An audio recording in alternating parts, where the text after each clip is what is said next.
grade 9s and welcome back to Quarantine English with Mr. Fouché. Today we'll be doing activity 11, which is on page 132. So you can open up your textbooks there for me, please. Now this lesson is a language activity, so we'll be going back to basics. And also something to remember here, well, to see for the first time, is that this activity is actually based on an advertisement on the previous page. It is over here, it looks like that, colored in blue or greenish blue, and it is on page 131. So this advertisement will give us lots of context to answer the questions in activity 11. Okay, that is very important, you'll later on find out why. So let's get started with question number 1. And they do ask us here, find two concrete nouns and two abstract nouns from the following list. And here are 4 words that they give us: operators, truth, achievements, and lions. So let's get started with, I would suggest, the easier one, which is concrete nouns. So we need 2 words that are concrete nouns and are present in that list. So the first one, well, before I even do that, I think I should give you a chance to write it down yourselves, but I'll explain the concrete noun idea. It is something you can touch. So this wall, for instance, is a concrete noun. The whiteboard can be a concrete noun. Something else as well, but for now, our purpose is concrete. This marker is a concrete noun. Now, the key thing here is that you must be able to touch it. If you can touch it, it's a concrete noun. So, first of all, operators. Okay, that is a concrete noun. So, operators. The next one, if I'm not mistaken, is lions. And I am correct. So, lions also being, I'll write it down here, being something that you can touch. I would not suggest that, but yes, you can technically touch a lion. The next thing we need to find is the concept of abstract nouns. So, abstract. I'm sort of squishing it in there, but it will fit. So, abstract is not something that is tangible. You can't touch it, you can't see it, physically sense it in the world around you. So, let's see if anything from that list will fit into this category. And the first thing there is truth. You can't physically see truth. Okay, it's a concept. So, that fits in, truth. Let's get on to the next one. It's also the last word, and it is achievements. Again, an achievement is not something you can see, but it is something that we recognize and we know it can be there. So, the next question, which is question 2, asks you to identify the 2 nouns that are joined to form the compound noun township. Okay, so first of all, we've got our word here, township.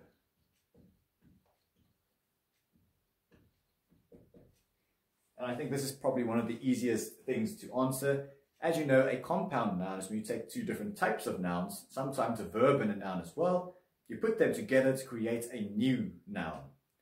The easiest example is rainbow. So rain is one type of thing, a bow is a different type of thing. Put the 2 words together and you create a completely different from the other 2 new type of noun. So in this case, you just look for 2 nouns inside that word, which is town and ship. And there are your 2 words that make up the compound noun. Let's continue on to question 3, which will require you to write a little bit more. Now, to save some time, I have already written down the base of this answer. So I wrote down what they give us in the advertisement. So first of all, the question, refer to the first sentence in the advertisement on page 131. And then do the following. This is a tense-based activity, which means we will have to change the tense. But I'm going to show you something, and it will be quite amazing to see that you can change this entire sentence's tense by changing literally 1 word. Okay? The thing that always is a focal point when it comes to tenses is verbs. Verbs always change along with the tense. So our verb here is the word focuses. And that's where we will, there we go, focus for this activity. So A asks us, write this sentence in the simple past tense. Okay, so it's not continuous, just simple past. And the simple past form of the word focus is focused.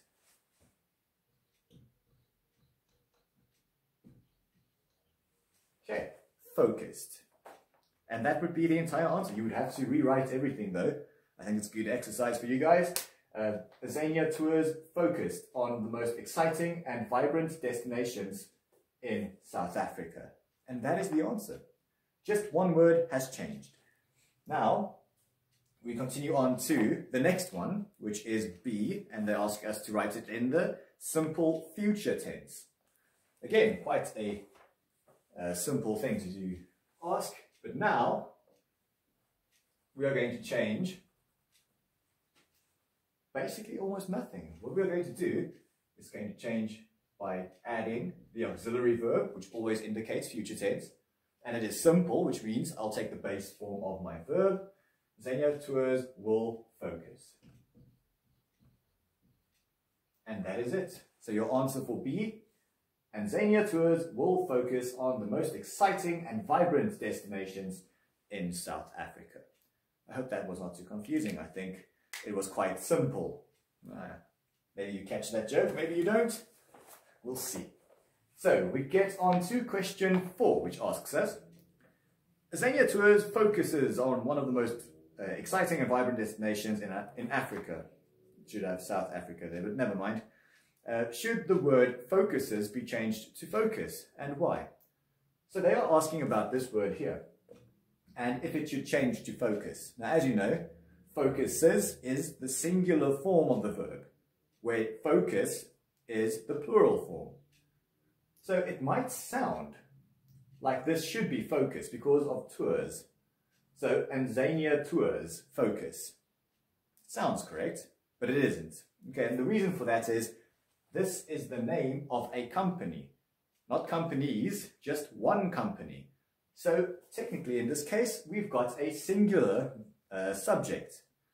For that reason, your answer at 4 is going to be no. And the reasoning will be that your subject is singular.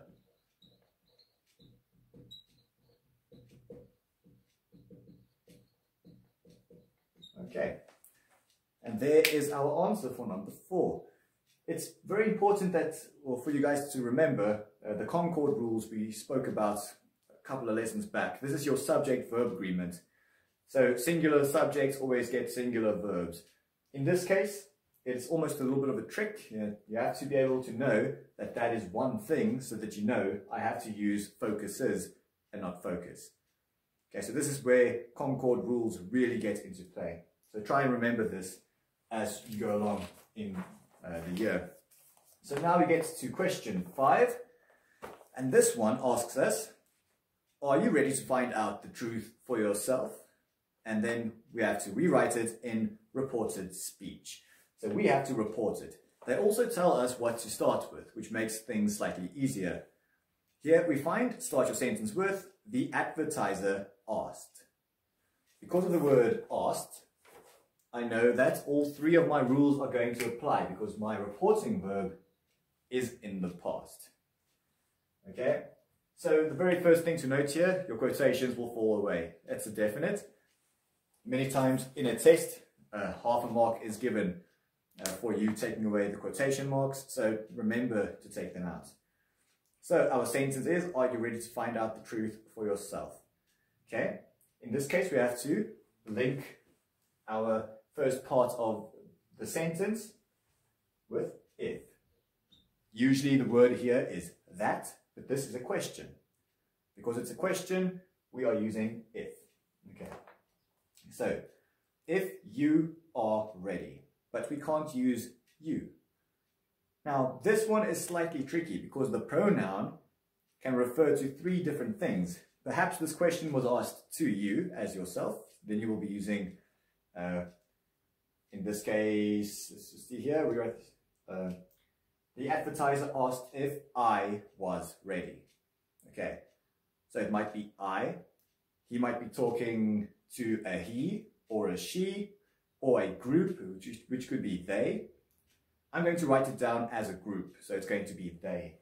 So the advertiser asked if they. So that's rule number 1, my pronoun has changed, but now I know rule number 2 will ask of me to change my tense. You will see are ready is what they give you. Are is going to change to were, because I still have a plural here as a pronoun, so it becomes were. So ask us if they were. And if we continue on with this one, ready to find out the truth. So were ready to find out the truth for, now it will become themselves. Again, my pronoun needs to change. So it's themselves. And there we go. Oh, and remember the full stop. Okay, so now we're going to go on to question 6. I just have to clear the board so we can have some space.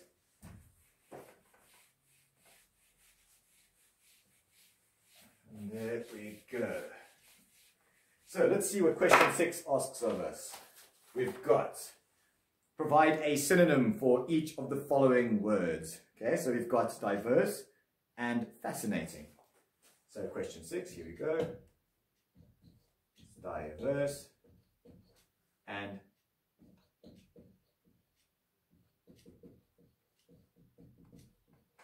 fascinating. There we go. So we need to find synonyms for these words, which are words that have similar meaning. Now, diverse is something that means many different things. So that word in itself can be used, different.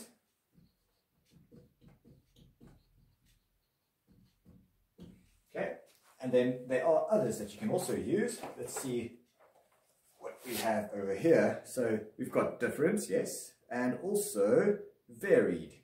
Also a nice word to use. Varied. Okay, which means you are using different things again. Different is probably your base, your easiest one to write down.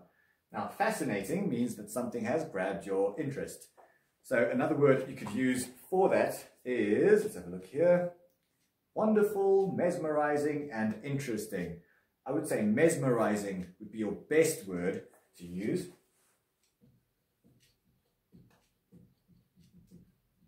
And there we have the word mesmerizing.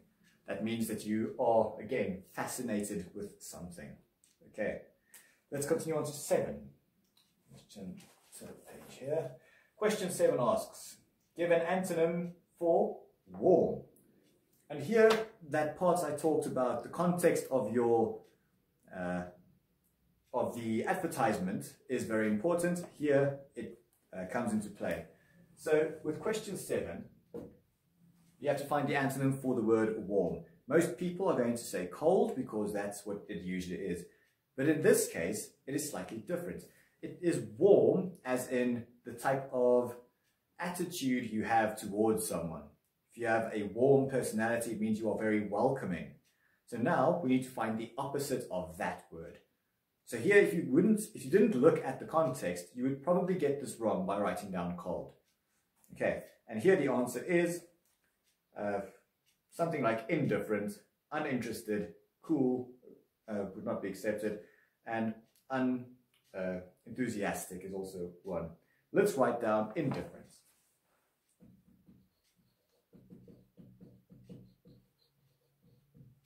Okay. Then we get to question 8, and they ask of us here. Soweto is an abbreviation for, and this is one that I even didn't know. So it is actually Southwestern Townships. There we go.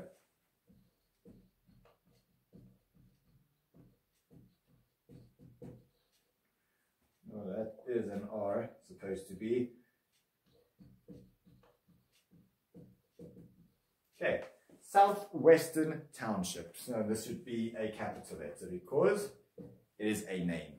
Okay, so there we go. And question 9, the last one we'll be doing for today. In the words though, the GH is silent. So list 5 other words that you can think of that have silent letters in them.